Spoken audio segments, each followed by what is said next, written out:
Hello students, welcome to the channel Maths Arena. Let's start exercise 1.5. As you all know, we have completed exercise 1.3 and 1.4 exercise has been deducted as per the new CBSE syllabus. So let's start exercise 1.5. Question number first. Classify the following number as rational और irrational. आपको कुछ values दी हुई हैं, आपको ये बताना है कि वो जो वैल्यूज हैं वो रेशनल है या इरेशनल है. तो जैसे कि फर्स्ट पार्ट हम इसका देखते हैं. 2 आप जानते हैं एक रेशनल नंबर है, वहीं √5 एक इरेशनल नंबर है. तो अब हमें ये बताना है कि इन दोनों का जो कॉम्बिनेशन है वो रेशनल होगा या इरेशनल होगा. तो सीधी सी बात है, ये इरेशनल होगा. वाई? बिकॉज आप जानते हैं जो √5 होता है उसकी वैल्यू 2.23 समथिंग कुछ होती है, जो कि कभी भी ना तो टर्मिनेट होती है और ना ही कभी रिपीट होती है. तो आप जब 2 में से एक ऐसी वैल्यू को सब्ट्रैक्ट करेंगे जो ना ही टर्मिनेट हो रही है और ना ही रिपीट हो रही है, तो वो कैसी हो जाती है, आपकी इरेशनल हो जाती है. ठीक है. और इसका आप रीजन देख सकते हैं, बिकॉज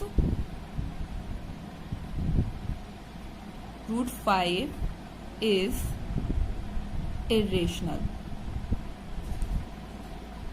नेक्स्ट क्वेश्चन पे आते हैं हम लोग. नेक्स्ट क्वेश्चन है आपका 3 प्लस √23 माइनस √23.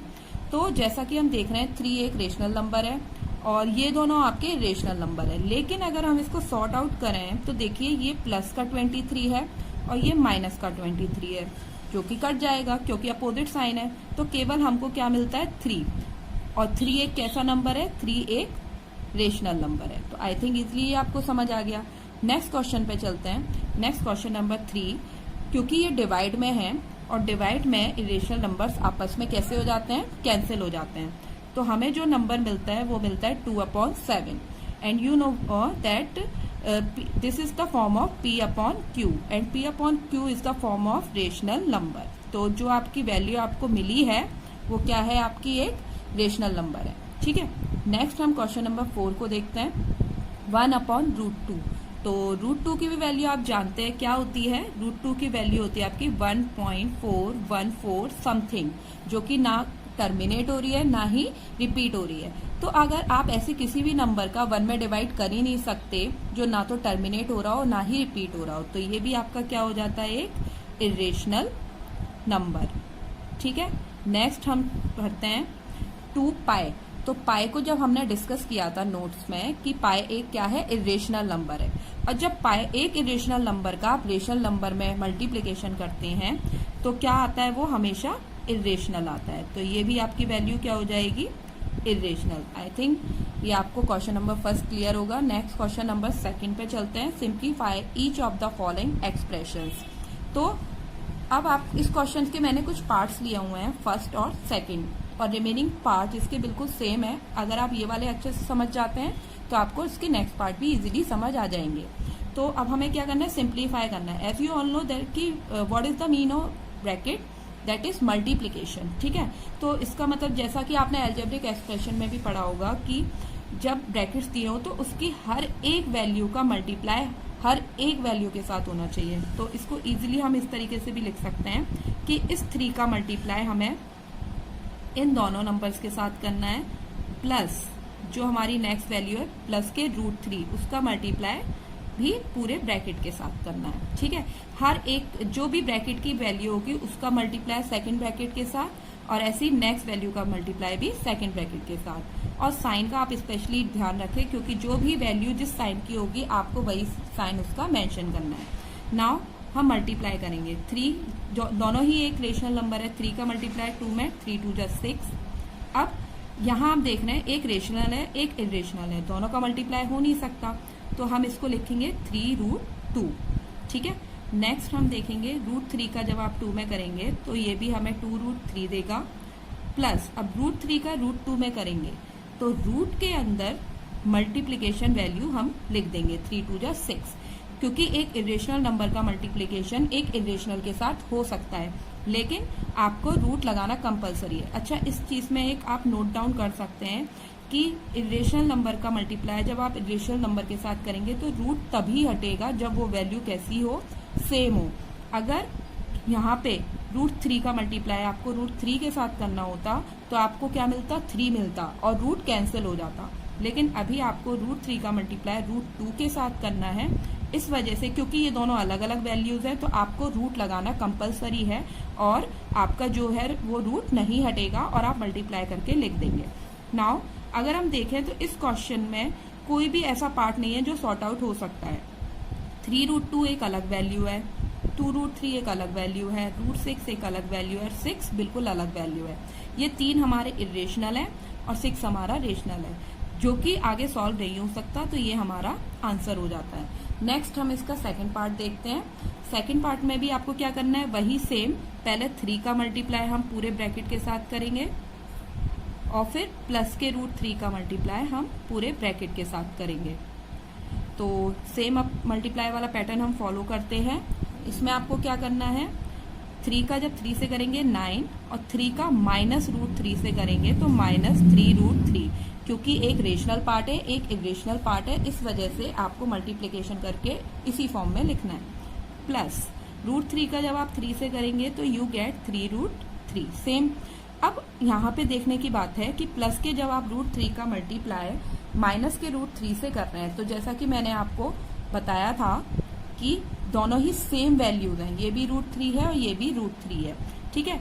और प्लस माइनस मल्टीप्लिकेशन में हमेशा माइनस देता है, लेकिन जब रूट का सेम रूट के नंबर से मल्टीप्लाई होगा तो रूट कैंसिल हो जाता है और 3 आ जाएगा। याद रखिएगा, इसमें ऐसा नहीं करेंगे कि आप रूट से रूट कैंसिल करके 3 9 मल्टीप्लाई करते हैं। जो इरेशनल नंबर होता है अगर वो सेम हो, सेम नंबर्स का आपस में मल्टीप्लाई करें तो केवल रूट कैंसिल हो जाता है और जो भी वैल्यू है वो आपकी एज इट इज लिख दी जाती है। लेकिन अगर रूट के अंदर अलग अलग नंबर हैं तो आपको उन नंबर्स का मल्टीप्लाई करके लिखना होता है और रूट कैंसिल नहीं होता। अब इसका अगर हम आगे प्रोसीड करें तो देखिए ये माइनस का 3√3, ये प्लस का, ये कैंसिल आउट हो जाएगा और ये भी रेशनल नंबर है ये भी रेशनल नंबर है, दोनों सॉल्व हो सकते हैं। 9 - 3 gives me 6, that is the answer. तो आई थिंक आपको ये समझ आ गया होगा। इसके सेम पार्ट आप प्रोसीड कर सकते हैं। अब हम नेक्स्ट क्वेश्चन पे बढ़ेंगे। नेक्स्ट क्वेश्चन है हमारा क्वेश्चन नंबर 3 और 4। तो अगर हम देखें तो एज पर द न्यू हमारा CBSE सिलेबस हमारा क्वेश्चन नंबर 3 और 4 डिडक्ट हो चुका है, इस वजह से ये मैंने सॉल्व नहीं किया है और इसके आगे मैं लिख दूंगी डिलीटेड, ठीक है। तो आपको ये वाला क्वेश्चन सॉल्व नहीं करना है। और नेक्स्ट क्वेश्चन नंबर 5 पे आते हैं हम लोग। रेशनलाइज करना है आपको डिनोमिनेटर का। अच्छा, अब आप देख रहे हैं जो हमें क्वेश्चन गिवन है वो सीधा सा क्लियर हमको दिख रहा है, एक इरेशनल नंबर है, ठीक है, 1/√7, क्योंकि रूट का डिवाइड आप कर ही नहीं सकते, ठीक है। लेकिन उसने बोला है कि आपको रेशनलाइज करना है, मतलब कि डिनोमिनेटर जो है आपको उसको रेशनल में कन्वर्ट करना है। तो रेशनल में अभी हम अगर एक दिमाग लगाएं तो हमने ये देखा था पहले वाले क्वेश्चन में कि जब हमने सेम नंबर्स का आपस में मल्टीप्लाई किया था, सेम इरेशनल नंबर्स का, तो वो कन्वर्ट हो गया था रेशनल में। लेकिन आप डिफरेंट रेशनल का करते हो तो वो कन्वर्ट नहीं होता है। तो अब अगर हमें देखना है नेक्स्ट क्वेश्चन जिसमें हमें डिनोमिनेटर को रेशनलाइज करना है, तो उसके लिए हम क्या कर सकते हैं, उसके लिए हम ये कर सकते हैं कि हमें सेम नंबर को न्यूमरेटर और डिनोमिनेटर में मल्टीप्लाई कर देना चाहिए, ठीक है। क्योंकि आपने देखा था कि हमारा जो नंबर है वो तभी रेशनल से इरेशनल में, रेशनल से इरेशनल में, इरेशनल से रेशनल में तभी कन्वर्ट हो सकता है जब हम उसे सेम नंबर से मल्टीप्लाई करें, ठीक है। तो देखा हमने। अब क्या करेंगे कि √7 का जब 1 से करेंगे तो आपको √7 ही मिलता है, क्योंकि एक रेशनल का इरेशनल से करने पर इरेशनल नंबर ही मिलेगा। लेकिन जब आप दोनों सेम इरेशनल नंबर का मल्टीप्लाई करते हैं तो आपको क्या मिलता है, एक रेशनल नंबर, और ये आपका आंसर हो गया। हमें करना क्या था, हमें डिनोमिनेटर को, हमारा ऊपर वाली वैल्यू न्यूमरेटर होती है और नीचे वाली डिनोमिनेटर होती है, और हमें रेशनलाइज करना था डिनोमिनेटर का, मतलब कि डिनोमिनेटर से इरेशनल पार्ट को रिमूव करना था। तो वो रिमूव तभी होगा जब हम सेम नंबर का ऊपर नीचे मल्टीप्लाई कर देंगे। ऊपर वाला रेशनल हो या इरेशनल हो डजंट मैटर, लेकिन क्वेश्चन हमेशा ये होना चाहिए कि जो हमारा डिनोमिनेटर है वो हमारा रेशनल होना चाहिए, और उसे हम तभी रेशनल कर सकते हैं जब हम सेम नंबर से मल्टीप्लाई करें, न्यूमरेटर में भी और डिनोमिनेटर में भी। तो आई थिंक आपको इसका फर्स्ट पार्ट समझ आया होगा। अब हम इसके सेकेंड पार्ट देखते हैं। यहाँ पे जो हमारा डिनोमिनेटर था वो एक सिंगल वैल्यू थी, अब जो हमारा डिनोमिनेटर है वो एक कॉम्बिनेशन है, ठीक है। तो इसमें भी क्या करेंगे, हमें सेम ही करना है, मल्टीप्लिकेशन तो करना ही करना है, लेकिन इस वाले क्वेश्चन में कैसे करेंगे। तो इस तरह के क्वेश्चन में आपको एक चीज हमेशा ध्यान रखनी है कि जो भी आपका मिड साइन होगा उस साइन को आप चेंज करके ऊपर नीचे आई मीन न्यूमरेटर और डिनोमिनेटर में मल्टीप्लाई कर देंगे। जैसा कि आप देख रहे हैं ये माइनस का साइन है, तो आप उस वैल्यूज का साइन चेंज कर देंगे। साइन चेंज करने पर आपको क्या मिलेगा, वो √7 प्लस √6। अगर यहाँ प्लस होगा तो आपको माइनस लेना है और माइनस होगा तो प्लस लेना है, और सेम डिजिट का न्यूमरेटर और डिनोमिनेटर में मल्टीप्लाई करना है, सेम डिजिट का। √7 है तो √7 ही रहेगा, √6 है तो √6 रहेगा। जो चेंज होगा वो केवल साइन होगा, ठीक है। अब क्या करेंगे, अगर हम √7 प्लस √6 का 1 में मल्टीप्लीकेशन करते हैं तो we get the same value. लेकिन अगर हम नीचे देखें तो नीचे आपके पास दो ऑप्शन है, या तो पहले वाले क्वेश्चन की तरह जो हमने क्वेश्चन नंबर 2 किया था उसका पैटर्न फॉलो करें कि हर एक ईच नंबर से मल्टीप्लिकेशन करें, या फिर आपको एक आइडेंटिटी आई थिंक याद होगी, a² माइनस b²।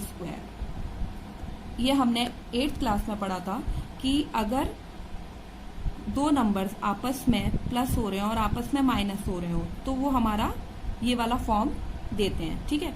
तो ये जो नंबर्स है वो आपस में माइनस हो रहे हैं और प्लस हो रहे हैं, तो क्या हो जाएगा, फॉर्म कन्वर्ट कर देंगे a², ये हमारी पहली वैल्यू a हो जाएगी और दूसरी b, तो कन्वर्ट हो जाएगा a² माइनस b² में, क्योंकि जो क्वेश्चन है वो हमारा एक बार प्लस और माइनस की फॉर्म में है, जिसे हमें कन्वर्ट करना है a² माइनस b² की फॉर्म में, और ये हो जाएगा हमारा b²।